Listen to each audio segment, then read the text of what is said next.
कहानियों की इस श्रृंखला में आज हम सुनेंगे प्रेमचंद द्वारा लिखित कहानी नमक का दारोगा। यह प्रेमचंद की बहुचर्चित कहानी है जिसे आदर्शोन्मुख यथार्थवाद के एक मुकम्मल उदाहरण के रूप में देखा जा सकता है। यह कहानी प्रशासनिक और न्यायिक व्यवस्था में व्याप्त भ्रष्टाचार और उस भ्रष्टाचार की व्यापक सामाजिक स्वीकार्यता को अत्यंत साहसिक तरीके से हमारे सामने उजागर करती है। इस कहानी का अंत सत्य की जीत के साथ होता है। तो लीजिए सुनते हैं प्रेमचंद द्वारा लिखित कहानी नमक का दारोगा। जब नमक का नया विभाग बना और ईश्वर प्रदत्त वस्तु के व्यवहार करने का निषेध हो गया तो लोग चोरी छिपे इसका व्यापार करने लगे। अनेक प्रकार के छल प्रपंचों का सूत्रपात हुआ। कोई घूस से काम निकालता था, कोई चालाकी से। अधिकारियों के पौबारा थे। पटवारीगिरी का सर्वसम्मानित पद छोड़ छोड़कर लोग इस विभाग की बरकंदाजी करते थे। इसके दारोगा पद के लिए तो वकीलों का भी जी ललचाता था। यह वह समय था जब अंग्रेजी शिक्षा और ईसाई मत को लोग एक ही वस्तु समझते थे। फारसी का प्राबल्य था। प्रेम की कथाएं और श्रृंगार रस के काव्य पढ़कर फारसीदा लोग सर्वोच्च पदों पर नियुक्त हो जाया करते थे। मुंशी वंशीधर भी जुलेखा की विरह कथा समाप्त करके मजनू और फरहाद के प्रेम वृतांत को नल और नील की लड़ाई और अमेरिका के आविष्कार से अधिक महत्व की बातें समझते हुए रोजगार की खोज में निकले। उनके पिता एक अनुभवी पुरुष थे। समझाने लगे, बेटा घर की दुर्दशा देख रहे हो, ऋण के बोझ से दबे हुए हैं। लड़कियां हैं वह घास फूस की तरह बढ़ती चली जा रही हैं। मैं कगारे का वृक्ष हो रहा हूँ, न मालूम कब गिर पड़ूं। अब तुम ही घर के मालिक मुख्तार हो। नौकरी में ओहदे की ओर ध्यान मत देना, यह तो पीर की मज़ार है। निगाह चढ़ावे और चादर पर रखनी चाहिए। ऐसा काम ढूंढना जहाँ कुछ ऊपरी आय हो। मासिक वेतन तो पूर्णमासी का चाँद है जो एक दिन दिखाई देता है और घटते घटते लुप्त हो जाता है। ऊपरी आय बहता हुआ स्रोत है जिससे सदैव प्यास बुझती है। वेतन मनुष्य देता है, इसी से उसमें वृद्धि नहीं होती। ऊपरी आय ईश्वर देता है, इसी से उसकी बरकत होती है। तुम स्वयं विद्वान हो, तुम्हें क्या समझाऊं। इस विषय में विवेक की बड़ी आवश्यकता है। मनुष्य को देखो, उसकी आवश्यकता को देखो और अवसर को देखो। उसके उपरांत जो उचित समझो करो। गरज वाले आदमी के साथ कठोरता करने में लाभ ही लाभ है, लेकिन बेगरज को दांव पर पाना ज़रा कठिन है। इन बातों को निगाह में बांध लो, यह मेरी जन्म भर की कमाई है। इस उपदेश के बाद पिताजी ने आशीर्वाद दिया। वंशीधर आज्ञाकारी पुत्र थे। ये बातें ध्यान से सुनी और तब घर से चल खड़े हुए। इस विस्तृत संसार में उनके लिए धैर्य अपना मित्र, बुद्धि अपनी पथ प्रदर्शक और आत्मावलंबन ही अपना सहायक था। लेकिन अच्छे शकुन से चले जाते थे। जाते ही नमक विभाग के दारोगा पद पर प्रतिष्ठित हो गई। वेतन अच्छा और ऊपरी आय का तो ठिकाना ही न था। वृद्ध मुंशी जी को सुख संवाद मिला तो फूले न समाये। महाजन कुछ नरम पड़े, कलवार की आशालता लहलहाई। पड़ोसियों के हृदय में शूल उठने लगे। जाड़े के दिन थे और रात का समय। नमक के सिपाही चौकीदार नशे में मस्त थे। मुंशी वंशीधर को यहाँ आए अभी 6 महीनों से अधिक न हुए थे, लेकिन इस थोड़े समय में ही उन्होंने अपनी कार्यकुशलता और उत्तम आचार से अफसरों को मोहित कर लिया था। अफसर लोग उन पर बहुत विश्वास करने लगे थे। नमक के दफ्तर से 1 मील पूर्व की ओर जमुना बहती थी। उस पर नाव का एक पुल बना हुआ था। दारोगा जी किवाड़ बंद किए मीठी नींद में सो रहे थे। अचानक आँख खुली तो नदी के प्रवाह की जगह गाड़ियों की गड़गड़ाहट और मल्लाहों का कोलाहल सुनाई दिया। उठ बैठे। इतनी रात गए गाड़ियां क्यों नदी के पार जाती हैं? अवश्य कुछ न कुछ गोलमाल है। तर्क ने भ्रम को पुष्ट किया। वर्दी पहनी, तमंचा जेब में रखा और बात की बात में घोड़ा बढ़ाए हुए पुल पर आ पहुंचे। गाड़ियों की एक लंबी कतार पुल के पार जाती दिखी। डांट कर पूछा, किसकी गाड़ियां हैं? थोड़ी देर सन्नाटा रहा। आदमियों में कुछ कानाफूसी हुई। तब आगे वाले ने कहा, पंडित अलोपी दीन की। कौन पंडित अलोपी दीन? दातागंज के मुंशी वंशीधर चौके। पंडित अलोपी दीन इस इलाके के सबसे प्रतिष्ठित जमींदार थे। लाखों रुपए का लेन देन करते थे। इधर छोटे से बड़े कौन ऐसे थे जो उनके ऋणी न हों। व्यापार भी बड़ा लंबा चौड़ा था। बड़े चलते पुर्जे आदमी थे। अंग्रेज अफसर उनके इलाके में शिकार खेलने आते और उनके मेहमान होते। 12 मास सदाव्रत चलता था। मुंशी जी ने पूछा, गाड़ियां कहाँ जाएंगी? उत्तर मिला, कानपुर। लेकिन इस प्रश्न पर कि इसमें क्या है, सन्नाटा छा गया। दारोगा साहब का संदेह और भी बढ़ा। कुछ देर तक उत्तर की बाट देखकर वह जोर से बोले, क्या तुम सब गूंगे हो गए हो? हम पूछते हैं, इनमें क्या लदा है? जब इस बार भी कोई उत्तर न मिला तो उन्होंने घोड़े को एक गाड़ी से मिलाकर बोरे को टटोला। भ्रम दूर हो गया। यह नमक के ढेले थे। पंडित अलोपी दीन अपने सजीले रथ पर सवार कुछ सोते कुछ जागते चले आते थे। अचानक कई गाड़ीवानों ने घबराए हुए आकर जगाया और बोले, महाराज, दारोगा ने गाड़ियां रोक दी हैं और घाट पर खड़े आपको बुलाते हैं। पंडित अलोपी दीन का लक्ष्मी जी पर अखंड विश्वास था। वह कहा करते थे कि संसार का तो कहना ही क्या, स्वर्ग में भी लक्ष्मी का ही राज्य है। उनका यह कहना यथार्थ ही था। न्याय और नीति सब लक्ष्मी के ही खिलौने हैं। इन्हें वह जैसे चाहती है नचाती हैं। लेटे ही लेटे गर्व से बोले, चलो हम आते हैं। यह कहकर पंडित जी ने बड़ी निश्चिंतता से पान के बीड़े लगाकर खाए। फिर लिहाफ ओढ़े हुए दारोगा के पास आकर बोले, बाबूजी आशीर्वाद, कहिए हमसे ऐसा कौन सा अपराध हुआ कि गाड़ियां रोक दी गई? हम ब्राह्मणों पर तो आपकी कृपा दृष्टि रहनी चाहिए। वंशीधर रुखाई से बोले, सरकारी हुक्म। पंडित अलोपी दीन ने हंसकर कहा, हम सरकारी हुक्म को नहीं जानते और न सरकार को। हमारी सरकार तो आप ही हैं। हमारा और आपका तो घर का मामला है। हम कभी आपसे बाहर हो सकते हैं? आपने व्यर्थ का कष्ट उठाया। यह हो ही नहीं सकता कि इधर से जाएं और इस घाट के देवता को भेंट न चढ़ावें। मैं तो आपकी सेवा में स्वयं ही आ रहा था। वंशीधर पर ऐश्वर्य की मोहनी वंशी का कुछ प्रभाव न पड़ा। ईमानदारी की नई उमंग थी। कड़क कर बोले, हम उन नमक हरामों में से नहीं हैं जो कौड़ियों पर अपना ईमान बेचते फिरते हैं।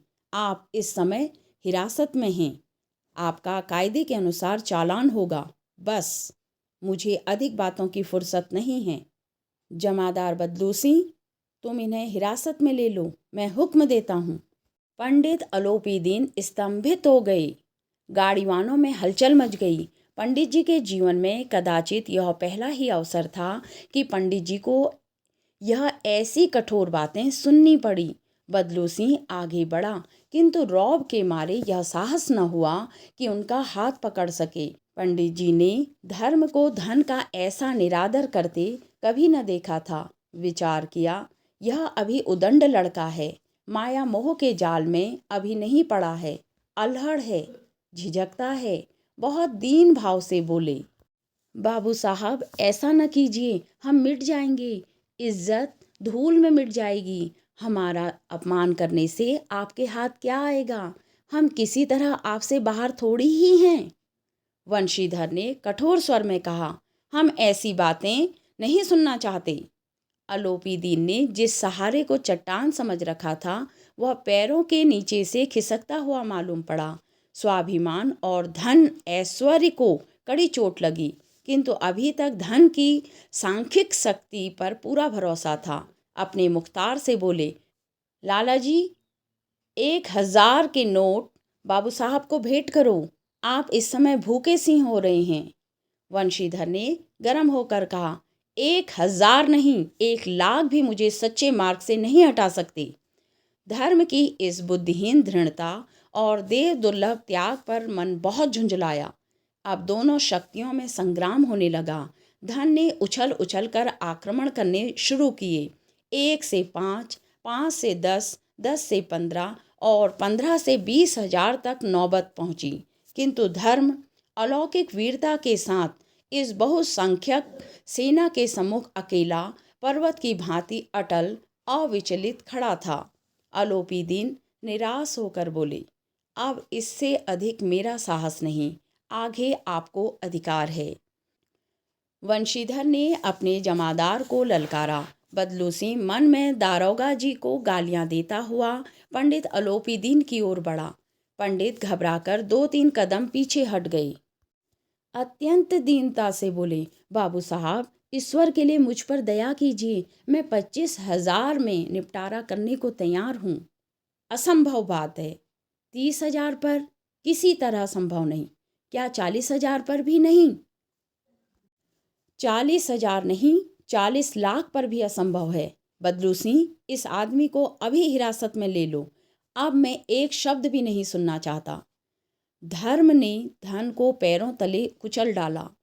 आलोपी दीन ने एक हृष्ट पुष्ट मनुष्य को हथकड़ियां लिए हुए अपनी तरफ आते देखा। चारों ओर निराश और कातर दृष्टि से देखने लगे। इसके बाद एकाएक मूर्छित होकर गिर पड़े। दुनिया सोती थी, पर दुनिया की जीभ जागती थी। सवेरे देखे तो बालक वृद्ध सबके मुंह से यही बात सुनाई देती थी। जिसे देखिए वही पंडित जी के इस व्यवहार पर टीका टिप्पणी कर रहा था। निंदा की बौछारें हो रही थीं। मानो संसार से अब पापी का पाप कट गया। पानी को दूध के नाम से बेचने वाला ग्वाला, कल्पित रोजना मचेब भरने वाले अधिकारी वर्ग, रेल में बिना टिकट सफ़र करने वाले बाबू लोग, जाली दस्तावेज बनाने वाले सेठ और साहूकार, यह सब के सब देवताओं की भांति गर्दनें चला रहे थे।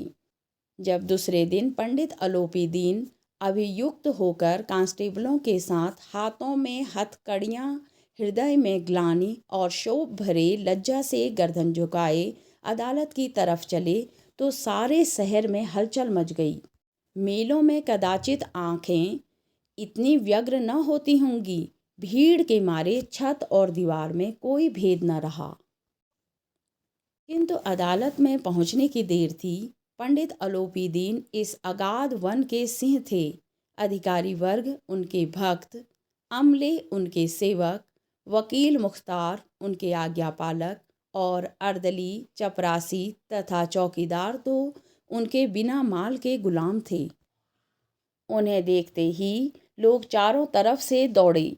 सभी लोग विस्मित हो रहे थे, इसलिए नहीं कि आलोपी दीन ने क्यों यह कर्म किया, बल्कि इसलिए कि वह कानून के पंजे में कैसे आए।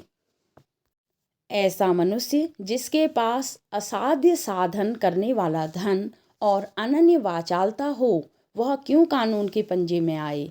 प्रत्येक मनुष्य उनसे सहानुभूति प्रकट करता था।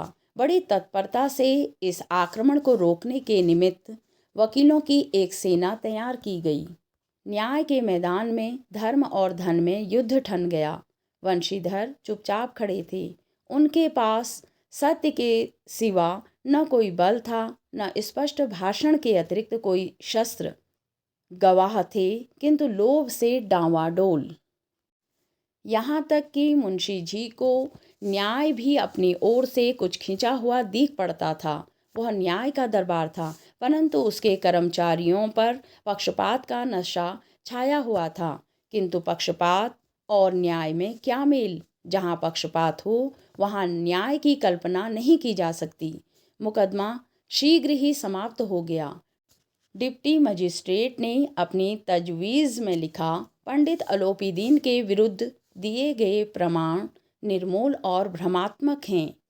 वह एक बड़े भारी आदमी हैं। यह बात कल्पना के बाहर है कि उन्होंने थोड़े लाभ के लिए ऐसा दुस्साहस किया हो। यद्यपि नमक का दारोगा मुंशी वंशीधर का अधिक दोष नहीं है, लेकिन यह बड़े खेद की बात है कि उसकी उद्दंडता और विचारहीनता के कारण एक भले मानुस को कष्ट झेलना पड़ा। हम प्रसन्न हैं कि वह अपने काम से सजग और सचेत रहता है, किंतु नमक के मुकदमे की बढ़ी हुई नमक हलाली ने उसके विवेक और बुद्धि को भ्रष्ट कर दिया। भविष्य में उसे होशियार रहना चाहिए। वकीलों ने यह फैसला सुना और उछल पड़े। पंडित अलोपीदीन मुस्कुराते हुए बाहर निकले। स्वजन बांधवों ने रुपयों की लूट की। उदारता का सागर उमड़ पड़ा। उसकी लहरों ने अदालत की नींव तक हिला दी। जब वंशीधर बाहर निकले तो चारों ओर से उनके ऊपर व्यंग बाणों की वर्षा होने लगी। चपरासियों ने झुक झुक कर सलाम किए, किंतु इस समय एक एक कटुवाक्य, एक एक संकेत उनकी गर्वाग्नि को प्रज्वलित कर रहा था। कदाचित इस मुकदमे में सफल होकर वह इस तरह अकड़ते हुए न चलते।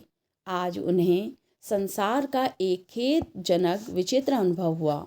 न्याय और विद्वता, लंबी चौड़ी उपाधियां, बड़ी बड़ी दाढ़ियां और ढीले चौंगे एक भी सच्चे आदर के पात्र नहीं हैं।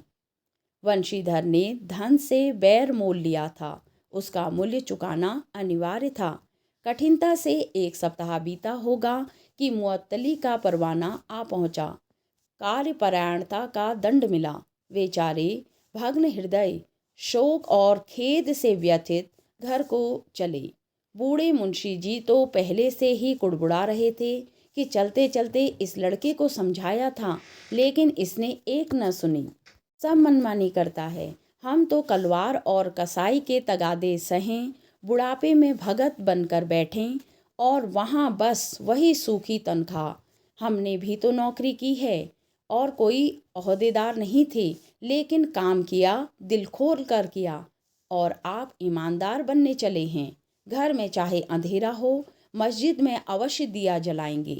खेद ऐसी समझ पर। पढ़ना लिखना सब अकारथ गया। इसके थोड़े ही दिनों बाद जब मुंशी वंशीधर इस दुरावस्था में घर पहुँचे तो बूढ़े पिताजी ने समाचार सुना तो सिर पीट लिया। बोले, जी चाहता है कि तुम्हारा और अपना सिर फोड़ लूं। बहुत देर तक पछता पछता कर हाथ मलते रहे। क्रोध में कुछ कठोर बातें भी कहीं, और यदि वंशीधर वहाँ से टल न जाते तो अवश्य ही यह क्रोध विकट रूप धारण करता। वृद्धा माता को भी दुख हुआ। जगन्नाथ और रामेश्वर यात्रा की कामनाएं मिट्टी में मिल गई। पत्नी ने तो कई दिनों तक सीधे मुंह से बात भी नहीं की। इसी प्रकार 1 सप्ताह बीत गया। संध्या का समय था। बूढ़े मुंशी जी बैठे राम नाम की माला जप रहे थे। इसी समय उनके द्वार पर एक सजा हुआ रथ आकर रुका। हरे और गुलाबी पर्दे, पछइये बैलों की जोड़ी, उनकी गर्दनों पर नीले धागे, सींगें पीतल से जड़ी हुई। कई नौकर लाठियां कंधों पर रखे साथ थे। मुंशी जी अगवानी को दौड़े। देखा तो पंडित अलोपीदीन हैं। झुककर दंडवत की और लल्लो चप्पो की बातें करने लगे। हमारा भाग्य उदय हुआ जो आपके चरण इस द्वार पर आए। आप हमारे पूज्य देवता हैं। आपको कौन सा मुंह दिखाएं। मुंह में तो कालिख लगी हुई है, किंतु क्या करें, लड़का अभागा कपूत है। नहीं तो आपसे क्यों मुंह छिपाना पड़ता। ईश्वर निस्संतान चाहे रखे, पर ऐसी संतान न दे। अलोपीदीन ने कहा, नहीं भाई साहब, ऐसा न कहिए। मुंशी जी ने चकित होकर कहा, ऐसी संतान को और क्या कहूँ। अलोपीदीन ने वात्सल्यपूर्ण स्वर में कहा, कुल तिलक और पुरुषों की कीर्ति उज्जवल करने वाले संसार में ऐसे कितने धर्मपरायण मनुष्य हैं जो धर्म पर अपना सब कुछ अर्पण कर सकें। पंडित अलोपीदीन ने वंशीधर से कहा, दारोगा जी, इसे खुशामद न समझिए। खुशामद करने के लिए मुझे इतना कष्ट उठाने की ज़रूरत न थी। उस रात को आपने अपने अधिकार बल से मुझे अपनी हिरासत में लिया था, किंतु आज मैं स्वेच्छा से आपकी हिरासत में हूँ। मैंने हजारों रईस और अमीर देखे, हजारों उच्च पदाधिकारियों से काम पड़ा, किंतु मुझे परास्त किया तो आपने। मैंने सबको अपना और अपने धन का गुलाम बनाकर छोड़ दिया। मुझे आज्ञा दीजिए कि मैं आपसे कुछ विनय करूं। वंशीधर ने अलोपीदीन को आते देखा तो उठकर सत्कार किया, किंतु स्वाभिमान सहित समझ गए कि यह महाशय मुझे लज्जित करने और जलाने आए हैं। क्षमा प्रार्थना कर चेष्टा नहीं की, वरन उन्हें अपने पिता की यह ठकुर सुहाती की बात असह्य सी प्रतीत हुई। पर पंडित जी की बातें सुनी तो मन की मैल मिट गई। पंडित जी की ओर उड़ती हुई दृष्टि से देखा, सद्भाव झलक रहा था। गर्व ने अब लज्जा के सामने सिर झुका दिए, शर्माते हुए बोले, यह आपकी उदारता है जो आप ऐसा कहते हैं। मुझसे जो कुछ अविनय हुई उसे क्षमा कीजिए। मैं धर्म की बेड़ी में जकड़ा हुआ था, नहीं तो वैसे मैं आपका दास हूँ। जो आपकी आज्ञा होगी वह मेरे सिर माथे पर। अलोपीदीन ने विनीत भाव से कहा, नदी तट पर आपने मेरी प्रार्थना नहीं स्वीकार की थी, किंतु आज स्वीकार करनी पड़ेगी। वंशीधर बोले, मैं किस योग्य हूँ, किंतु जो कुछ सेवा मुझसे हो सकती है उसमें त्रुटि न होगी। अलोपीदीन ने एक स्टाम्प लगा हुआ पत्र निकाला और उसे वंशीधर के सामने रखकर बोले, इस पद को स्वीकार कीजिए और अपने हस्ताक्षर कर दीजिए। मैं ब्राह्मण हूँ, जब तक यह सवाल पूरा न कीजिएगा द्वार से न हटूंगा। मुंशी वंशीधर ने उस कागज़ को पढ़ा और कृतज्ञता से आंखों में आंसू भर आए। पंडित अलोपीदीन ने उनको अपनी सारी जायदाद का स्थायी मैनेजर नियत किया था। 6,000 वार्षिक वेतन के अतिरिक्त रोजाना खर्च अलग, सवारी के लिए घोड़े, रहने को बंगला, नौकर चाकर मुफ्त। कंपित स्वर में बोले, पंडित जी, मुझ में इतनी सामर्थ्य नहीं है कि आपकी उदारता की प्रशंसा कर सकूं, किंतु मैं ऐसे उच्च पद के योग्य नहीं हूँ। अलोपीदीन हंसकर बोले, मुझे इस समय एक अयोग्य मनुष्य की ही ज़रूरत है। वंशीधर ने गंभीर भाव से कहा, यों मैं आपका दास हूँ। आप जैसे कीर्तिवान सज्जन पुरुष की सेवा करना मेरे लिए सौभाग्य की बात है, किंतु मुझ में न विद्या है, न बुद्धि, न वह स्वभाव जो इन त्रुटियों की पूर्ति कर देता है। ऐसे महान कार्य के लिए एक बड़े मर्मज्ञ अनुभवी मनुष्य की जरूरत है। अलोपीदीन ने कलमदान से कलम निकाली और उसे वंशीधर के हाथ में देकर बोले, न मुझे विद्वता की चाह है, न अनुभव की, न मर्मज्ञता की, न कार्य कुशलता की। इन गुणों के महत्व का परिचय खूब पा चुका हूँ। अब सौभाग्य और सुअवसर ने मुझे वह मोती दे दिया है जिसके सामने योग्यता और विद्वता की चमक फीकी पड़ जाती है। यह कलम लीजिए, अधिक सोच विचार न कीजिए, दस्तखत कर दीजिए। परमात्मा से यही प्रार्थना है कि वह आपको सदैव वही नदी के किनारे वाला बेमुरोवत, उदंड, कठोर किंतु धर्मनिष्ठ दारोगा बनाए रखे। वंशीधर की आंखें डबडबा आई। हृदय के संकुचित पात्र में इतना एहसान न समा सका। एक बार फिर पंडित जी की ओर भक्ति और श्रद्धा की दृष्टि से देखा और कांपते हुए हाथ से मैनेजरी के कागज पर हस्ताक्षर कर दिए। अलोपीदीन ने प्रफुल्लित होकर उन्हें गले लगा लिया। आप सुन रहे थे प्रेमचंद द्वारा लिखित कहानी नमक का दारोगा। आपको यह कहानी कैसी लगी मुझे कमेंट सेक्शन में अवश्य बताइएगा। साथ ही अपने सुझाव भी बताइएगा जिससे मैं और अच्छा करने की कोशिश कर सकूं। धन्यवाद।